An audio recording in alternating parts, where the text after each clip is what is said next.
B.rad podcast is brought to you by Mofo, male optimization formula with organs to boost testosterone.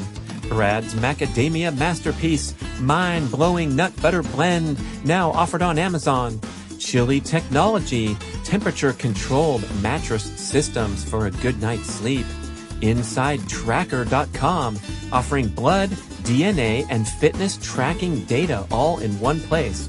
And Organifi, whole food organic superfood supplements and drink blends. And please visit the shopping page at bradkearns.com for my personal selection of favorite products for health, fitness, and peak performance with great discounts for listeners. Here we go with the show. Most people do not make the commitment to prepare for whatever the big challenging goal is that we're talking about. We burn around the same number of calories every day, whether or not we exercise. How does taking a nap affect your circadian rhythm?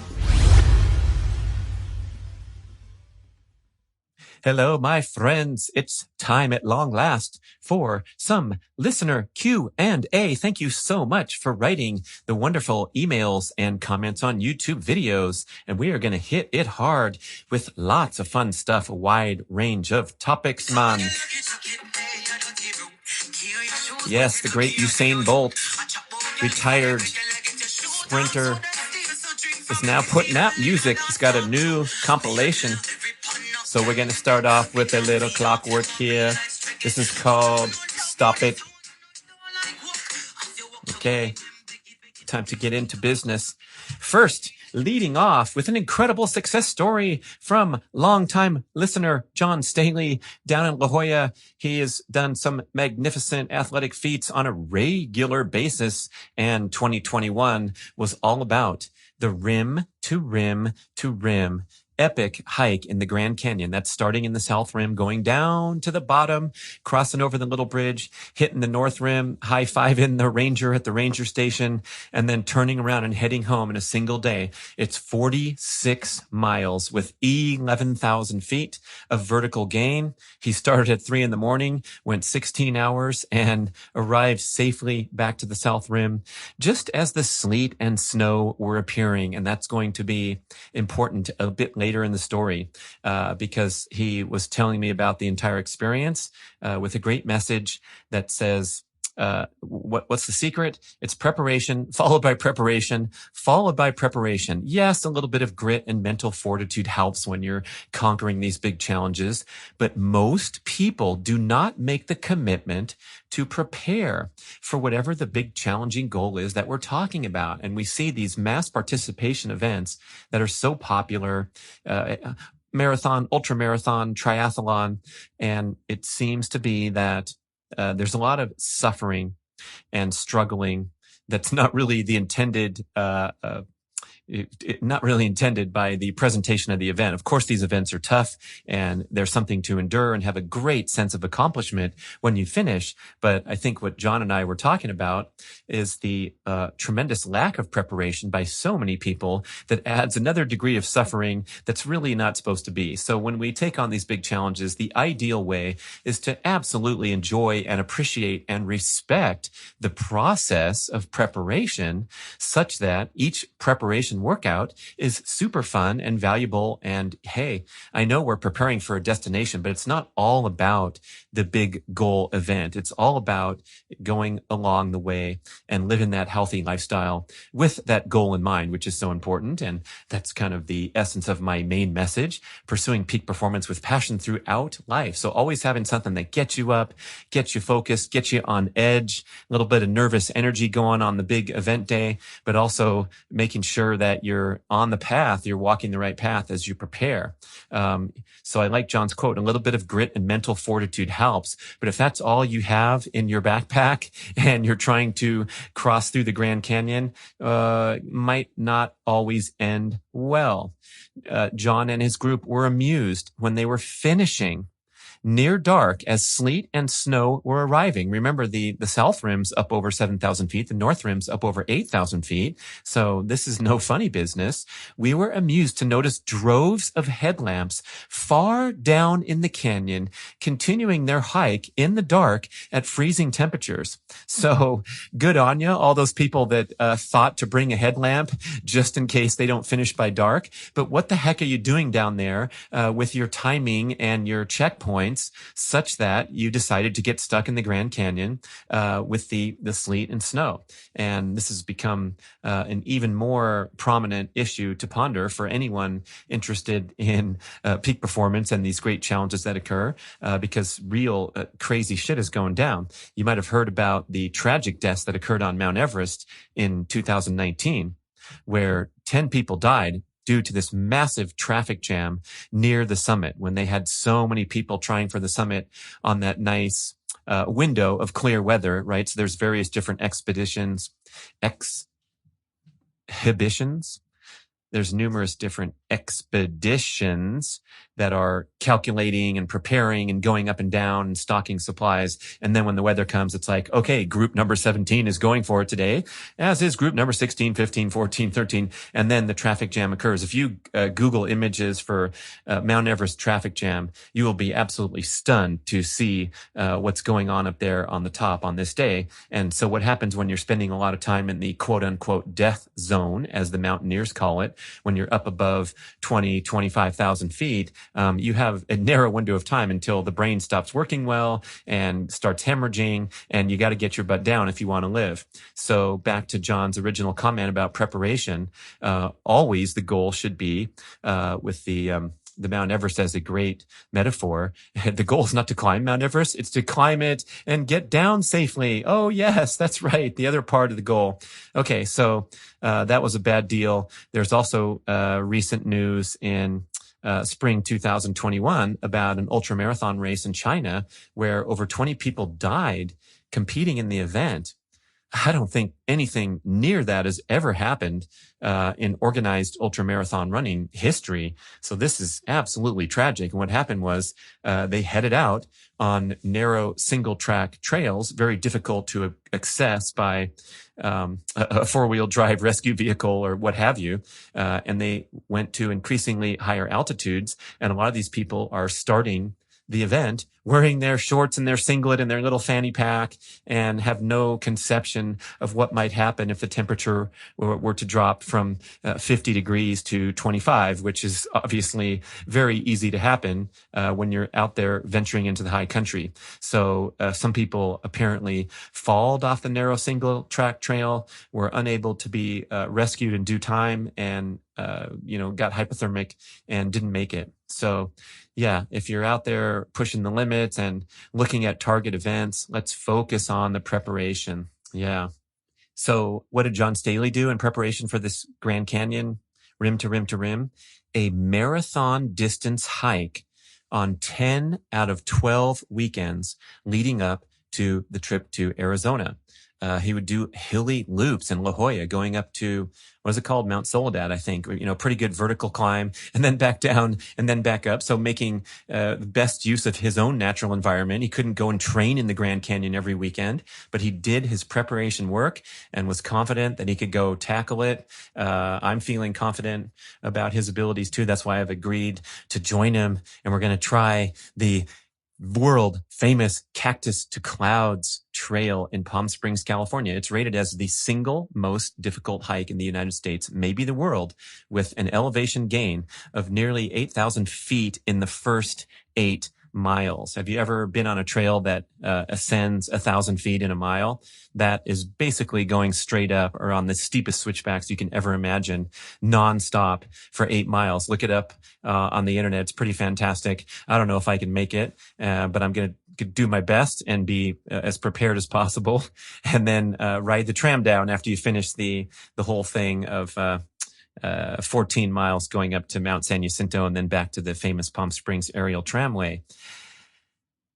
Here's some more comments. Pushing the body through daunting athletic challenges is super cool and fantastic. It's the essence of living a rich and meaningful life, but this idea has been distorted into pushing your sorry ass, poorly prepared body to its limit. That's not what it's all about, people. Remember the great Roger Bannister, the first person to break 4 minutes in the mile? He wrote a great autobiography way back in the 1950s after he retired from running at the tender age of 24 to pursue a career in medicine, and a whole bunch of wonderful quotes that I seem to remember and carry with me. One of them, he said, was, "Struggle gives meaning and richness to life." What he's talking about is the struggle to pursue the human limit. They believed that running a sub 4 minute mile was impossible for the human at that time. Some of the medical experts of the day contended that the heart might explode if someone tried to. And that's all fun stuff for Roger Bannister and his great achievement. But when you struggle in an appropriate manner, oh boy, that's where all the magic happens. But let's not confuse that to struggling with distracting emails and text messages while you're trying to struggle through achieving something wonderful with your peak contribution and cognitive function. All right. So be prepared. And today, especially, we have this social media phenomenon, this bucket list phenomenon, where people are just going for the winning shot, right? They're trying to get to the top, take a picture holding waving the American flag at the top of Mount Everest or whatever. All those people on the traffic jam had that pretty compelling goal of getting up there, and largely to show everyone else back home when they come and do their slideshow with the amazing thing that they did. But that was probably a bad idea. I don't know. Maybe some people looked out of their tent that morning and said, "Gee, there's a lot of people. I know the weather's great, but I don't think I'm going to do it." Okay, before we let go of this one, here's some stats to ponder. Grand Canyon National Park, right? 134 deaths in the last 10 years. Yosemite National Park, 126 deaths in the last 10 years. My favorite Darwin Award for the Yosemite one was someone who was hiking up the very well-traveled Yosemite Falls trail that's paved, right? So it's real tourist. It's nothing dangerous or daunting. But the mist of the falls was spraying, and the person was wearing rubber flip-flops to hike the trail, slipped and fell and died. Okay, so on to the next one. And yes, we're getting nice comments on the YouTube video. So this is a good time to plug the B.rad, Brad Kern's YouTube channel. There's a lot of great content there, including videos of the podcast. So if you like to watch us, a lot of it's Zoom, right, with remote because of COVID, in-person podcasts coming back strong, I'm sure, in 2021 and beyond. I love to connect with my guests in person, but we're doing the best we can. So you can see video versions of many of the podcasts. And there's also, if you scroll down, there's a nice link to Primal Fitness playlist. And that's where I have all these cool videos of drills and skills and micro workouts and nice short duration videos that can give you some actionable tips to put in some fun workouts and drills and mobility, flexibility stretches into daily life. So that's the YouTube plug. And this person, Nema, wrote a question in on YouTube regarding the Breather Show, talking about their circadian rhythm and some of the insights from Dr. Jack Kruse, who wrote a great article about the going through a 24-hour clock and talking about the various hormonal and circadian processes that are happening, right? Remember that show? Go listen to it. 12 to 3 a.m. is the peak time for the restorative hormones like human growth hormone to come out to play and work its wonders in the body. So we know people have assorted struggles and peculiarities with their sleep habits, but he contends that from midnight to 3 a.m., you absolutely positively want to be in the pitch dark asleep and letting those hormones work their wonders. So Nima asks, how does taking a nap affect your circadian rhythm? Is it going to mess up my sleep later that night, as many people think? I reference a great book from Dr. Sarah Mednick, one of the leading sleep researchers out of UC Riverside. Her book is called Take a Nap, Change Your Life. And she talks about how the afternoon nap is a wonderful practice. We have a natural dip in our circadian function anyway in the afternoon. And even if you get down for a brief nap, you can refresh the sodium potassium pumps that fire the neurons in the brain in about 20 minutes.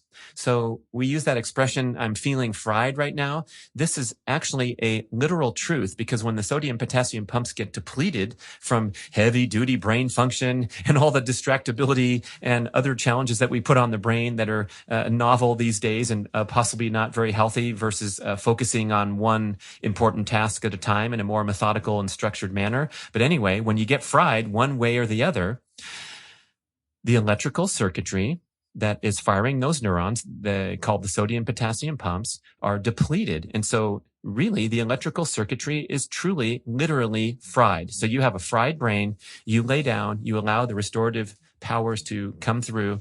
And yes, I hear from a lot of people that contend that they're not good at napping. They can't do it. They've tried. It doesn't work. So it's very likely seems to be a skill that you have to develop.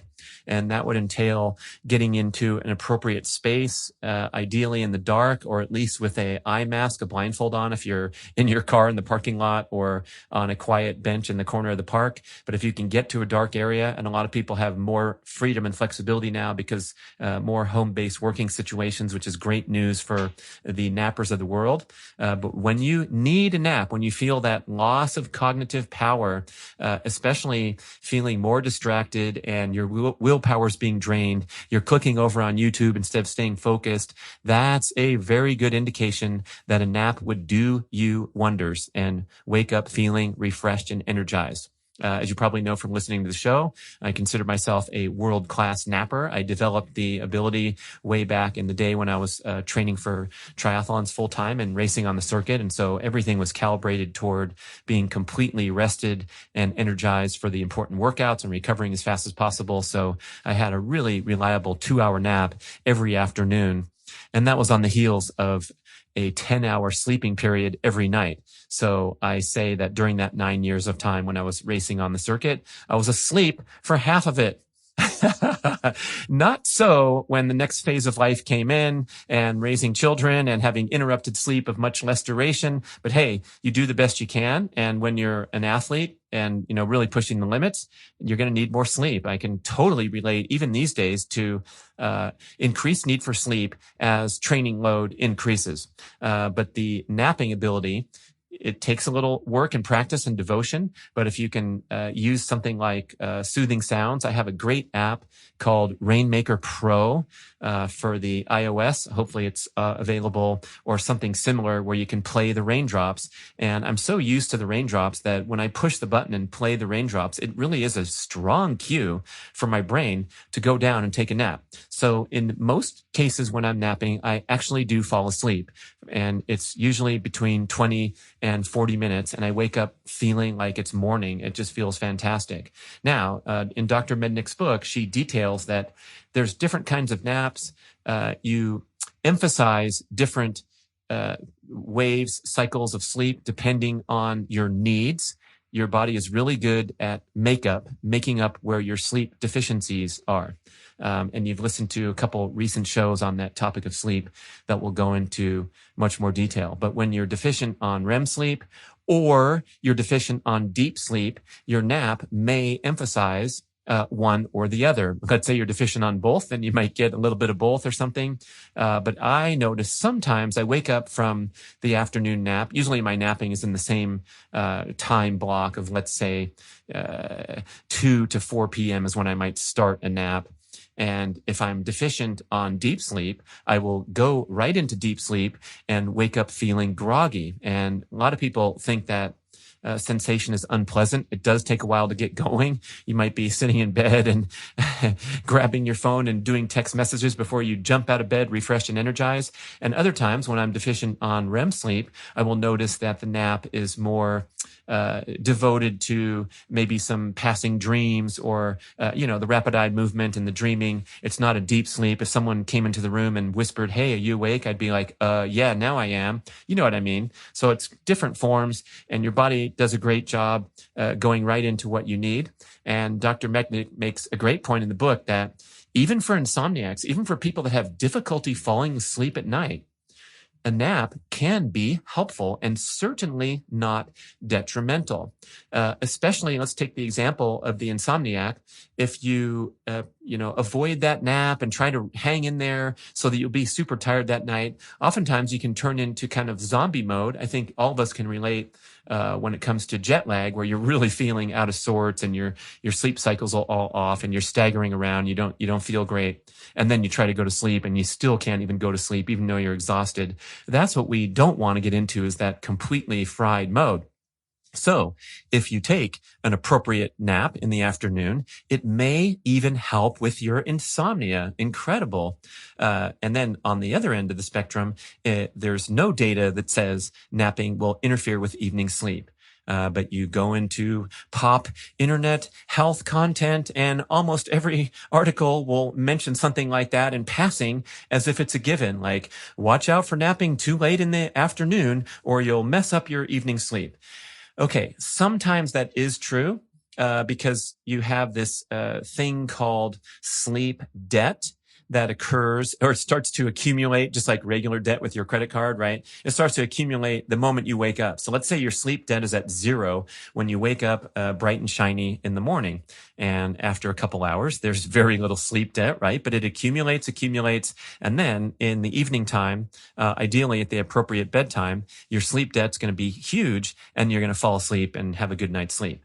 Now, if you haven't had ideal sleep habits leading up to a certain day, let's say it's the Friday, and the previous 10 days included travel, included staying up late, and you're kind of carrying forward a little bit of sleep debt, that's where naps come in really nicely to knock out some of that sleep debt. Pay the bank back to get back to that big goal of getting to even. And that's what my guest, Jeff Kahn, did a great job on our podcast, emphasizing and simplifying this whole concept about sleep and sleep tracking. It's just all about minimizing your sleep debt. So if you need 8 hours per night or whatever, like most people, and you can look at a scoreboard, a chart of the previous month or the previous week, and you only got 7 this night, and you only got 6.5 that night, and then you got 8, then you got 8, then you got 7, you're accumulating a sleep debt of an hour here, an hour there, and it's adding up to 3 hours or what have you. And when sleep debt gets out of hand, that's when you're going to be having a tremendous, phenomenal decline in cognitive and physical function and going to really be needing those naps. So if you, let's say, missed out on a half an hour of ideal sleep the previous night, then you go drop into your nap in the afternoon, and then your sleep debt is at 0 and you feel fantastic. So I was going back to making that point of worrying about your nap messing up your evening sleep. And the only time that might be relevant is if you go and slam out a magnificent afternoon nap of an hour and a half, possibly due to jet lag or whatever reason, and then your sleep debt is at 0, and you might even have a little bit of trouble falling asleep that night. But I would certainly love to just focus on minimizing sleep debt. And if you do get a chance to crash out in the afternoon, take it and wake up naturally. My sister, Dr. Kate, who is a physician and oftentimes delivering babies in the middle of the night, will accumulate sleep debt during a busy week at the hospital, and then perform epic weekend afternoon naps of 2 or 3 hours. And yeah, whatever works. I mean, maybe it's ideal to say that we go to bed at 10 p.m. every night and wake up at 7:15 and we're perfect and everything's perfect. But of course, that doesn't happen for too many people in the modern world. So imagining this concept of managing your sleep debt, catching up when necessary with a nap, knowing that you're going to refresh those sodium potassium pumps in as little as 20 minutes and have a fantastic refreshing experience. That is super awesome. So try to develop that skill over time if you're a little frustrated at first, where you're lying there and you can't fall asleep and you feel like all the things you need to do later in the afternoon. You have to discipline your mind to turn things off, put that eye mask on, turn on some music, and go to town with a rest period. And if you don't fall asleep, that's fine too. There's a lot of research showing that you just lower the brain activity for 20 minutes and then step back into the gauntlet of whatever it is, your work situation or picking up the kids at preschool, and on we go. But at least you had that rest period. That was a big, long, fat answer for one simple question when Nima said, does taking a nap affect your circadian rhythm? Here comes another really fantastic question that opens up a big, giant can of worms that I've been thinking about a lot recently. And Brad Gantz says, how does Rob Wolf's assessment that you mentioned on the podcast, and that was the epic one-liner when Rob Wolf said, if you want to live longer, lift more weights and eat more protein. How does Rob Wolf's assessment there jive with what you're saying in the fabulous new book release, 2 Meals a Day? So fortunately, Mark Sisson and I are high-fiving because 2 Meals a Day fits in pretty well with some emerging research and nuances that are refining the template message of, let's say, the ancestral health movement or the healthy living, fitness, eating movement. I'm especially referencing the work of Dr. Herman Poncer, my 2-time guest on the show, author of the sensational new book called Burn, and his life's work, his contention that we burn around the same number of calories every day, whether or not we exercise. Whew. So that is kind of shattering the foundational premises of the fitness industry and the diet weight loss industry. And, the commentary in 2 Meals a Day is not opposed to that. We're talking about the compensation theory and ways that your body kind of works hard behind the scenes to regulate caloric expenditure if you happen to burn too much or do some extreme training patterns. And I think there's an example, a familiar example, repeating in a few books where you imagine the go-getter who gets up and gets their butt to the gym and onto the bicycle seat for the 6 a.m. spin class and pounds the pedals for 45 minutes and then gets off that bike and maybe heads straight over to the opening of the smoothie bar in the morning to grab a nice sugary beverage on the heels of that difficult and challenging workout. And there's the calorie for calorie. You just broke even there with the medium smoothie and breakfast scone at Jamba Juice versus a very intense 45-minute spin class. Way more detail that I went into on the 2 shows with Poncer, as well as the Breather show, summarizing those insights. But we have to get out of that mindset of thinking that we can burn exercise calories to mitigate dietary transgressions. Okay. So it's pretty much all about making good choices with your meals. And that means choosing nutritious foods and eliminating the hyperpalatable foods that you're compelled to overeat, and B, not eating as frequently. Because I don't know about you, when I get myself into the food environment, I have a great ability to consume a lot of food. It's just there. I'm going to have another bite if something's good, or I'm going to finish my plate, right? We've been socialized to finish our plate instead of eat 2/3 of it and say, yeah, I'm kind of full. I'm going to throw the rest in the garbage. And that's all fine and dandy, but when we're surrounded by easy opportunities to consume food, unlike our hunter-gatherer ancestors who had to work really hard and were completely appreciative of all that hard work when they sit down to eat, today we can push a button, get DoorDash to come to the door. And so this constant accessibility to food, now with quarantine, a lot of people have been complaining that they get added the COVID 20 pounds or what have you. Because their environment and their circumstances changed. But, we need to work hard to organize this. And the title of the book, 2 Meals a Day, is a really good, simple suggestion to say, look, let's rethink this cultural centerpiece of 3 meals a day, realizing that it has really no application to human health, that there's no obligation to consume meals at regular checkpoints on the clock, except for when we are immersed into a lifestyle of carbohydrate dependency, which is the essence of the modern world, a grain-based high carbohydrate diet, prompting those glucose spikes and insulin crashes and prompting the appetite for more food because our primary source of calories is dietary carbohydrates rather than stored body fat. So we want to bring body fat back to center stage.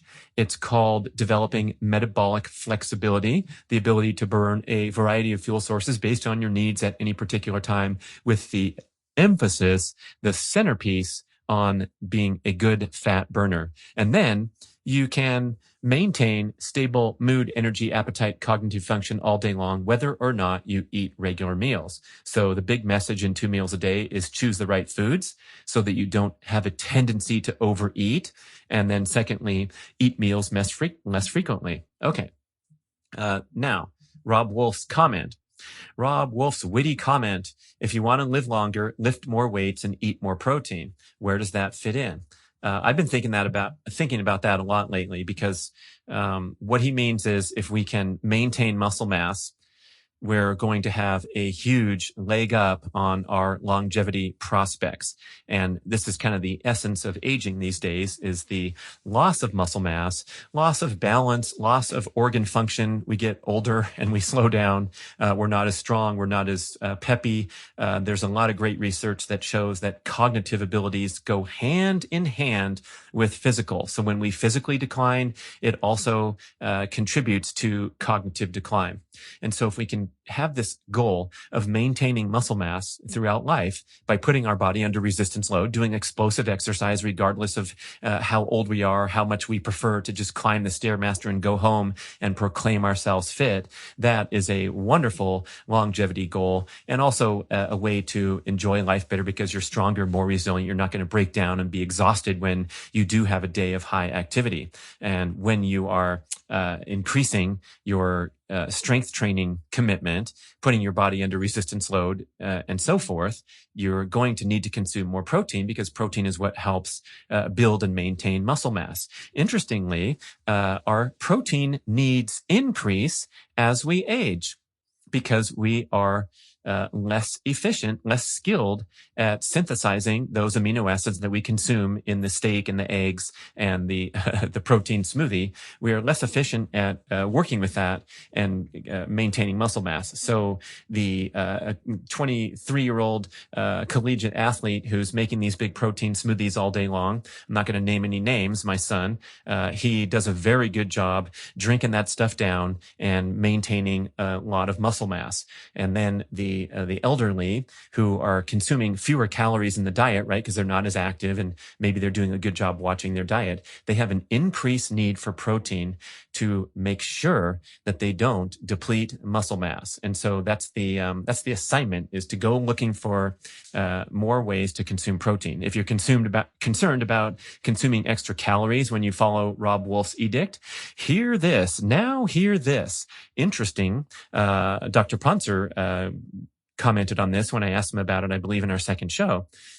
Protein has an amazing, they call it a thermic effect. That means that when you consume protein, a lot of the calories that you consume are devoted toward digesting the calories.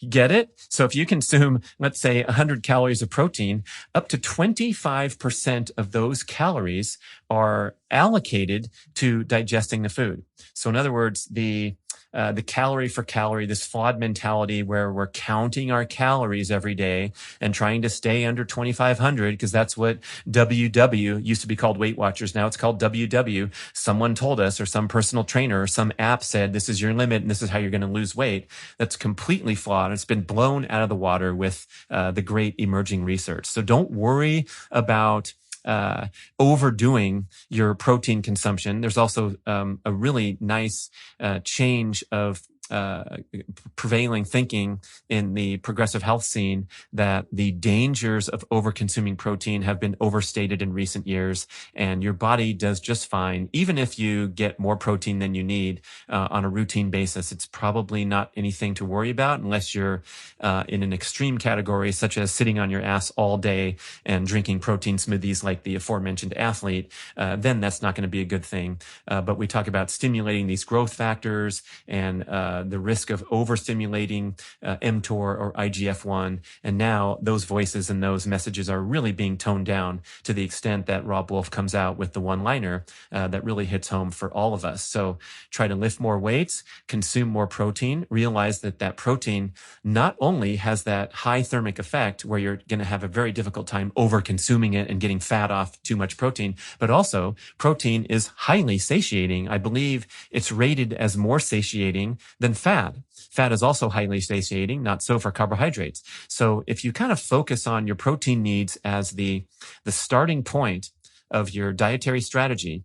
And guess what? We've been talking about this since day one, since the Primal Blueprint was hot off the presses back in 2009, is start with protein, start shaping your diet with protein, and then let the other stuff sprinkle in there. And if you are an adherent to a low carbohydrate eating pattern because you feel better cutting that stuff out, hey, maybe you're going to have a higher fat intake, lower carb, but you got to hit those protein levels and make sure that's the top priority. What else on this topic? That, because I told you I've been thinking about it a lot. Here's another one. Could it be that we have an extremely personal distinction when we're trying to strategize our caloric intake and our macronutrient intake? If you have good body fat levels, you're satisfied, you have good blood work from your blood testing, you don't have disease risk factors, possibly there's not as much benefit or calling to engage in aggressive fasting, aggressive carbohydrate restriction, aggressive ketogenic eating, which is, the really low carb, and even moderating the protein was the typical template message of keto. Maybe these things have vastly less benefit as they might to someone who has metabolic dysfunction, who has excess body fat, who has disease risk factors like high triglycerides and need to take immediate corrective action on the diet, which would include keto, fasting, low carb, things like that. And so I'm thinking of myself personally, where if you, let's say, take out a little pad of paper and talk about my stress factors, I like to do high intensity exercise. I like to be 56 years old, which is kind of old for doing crazy high intensity, high jumping and sprinting workouts. So those are two stress factors right there. Then if you put into the mix that I've engaged in aggressive fasting over time and routinely fast for 16 hours, sometimes more, sometimes up to 24, but not so much in recent years, but have been through that realm and played that game. I was deep into the ketogenic diet adherence for at least a year when we were working on the project. We published one of the first books to go deep into the ketogenic diet for mass use, and that was called the Keto Reset Diet. It's still ranked as a bestseller on Amazon, and it really is a nice comprehensive look at the ketogenic diet, with the main takeaway being that keto is a tool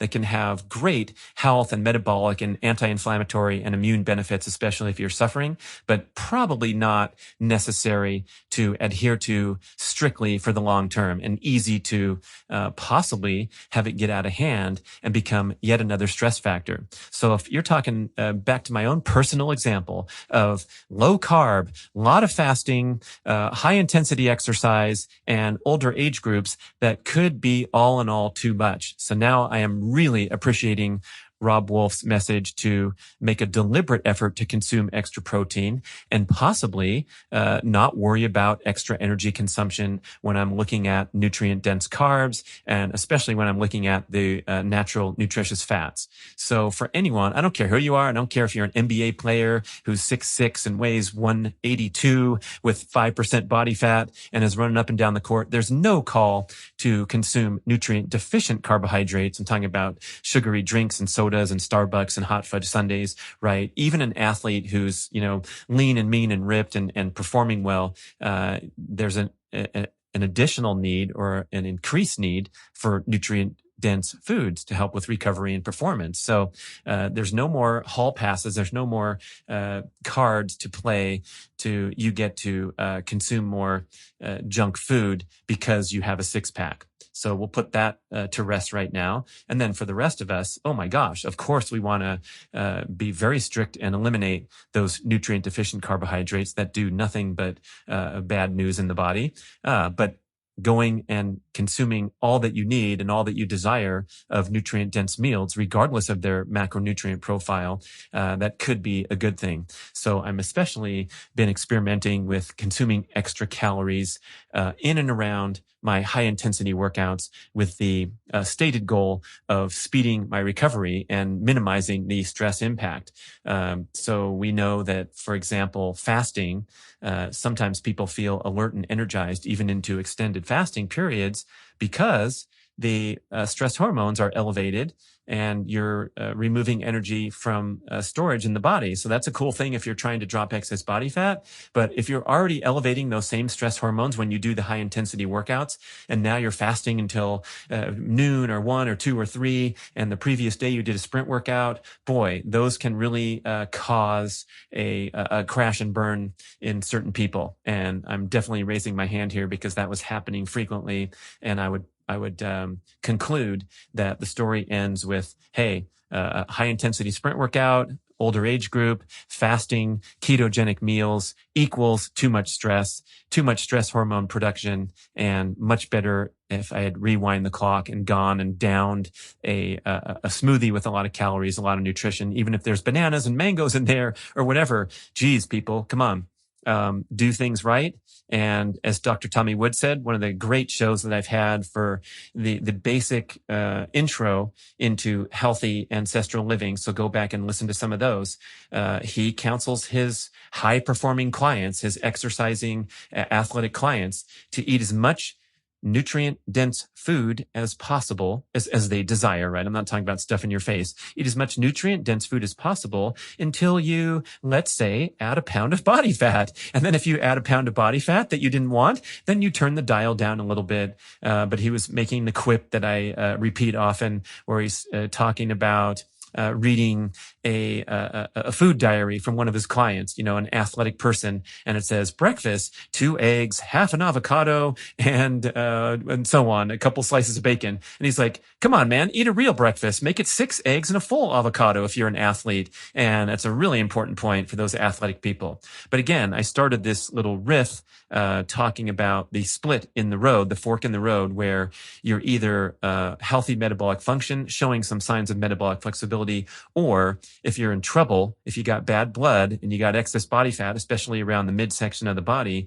we need to take corrective action. And that means we need to get you good at fasting, not eating so frequently, and cutting out those offensive modern foods of grains, sugars, and especially the refined industrial seed oils, which are now being talked about as the driving cause of insulin resistance. Not so much the carbohydrate equals excess carbs equals excess insulin equals diabetes, obesity, metabolic syndrome, but more that these dysfunctional fat calories get integrated into your body and inhibit your ability to burn stored body fat.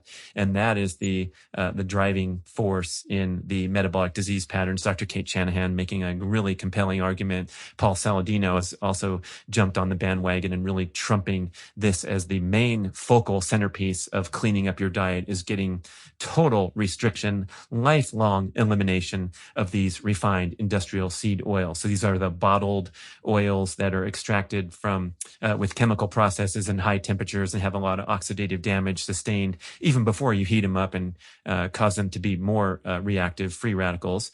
This would be canola, corn, cottonseed, soybean, the stuff you see in a bottle and happen to see in all manner of frozen, packaged, and processed foods, including Ben & Jerry's ice cream. Sorry, I just lost another sponsor.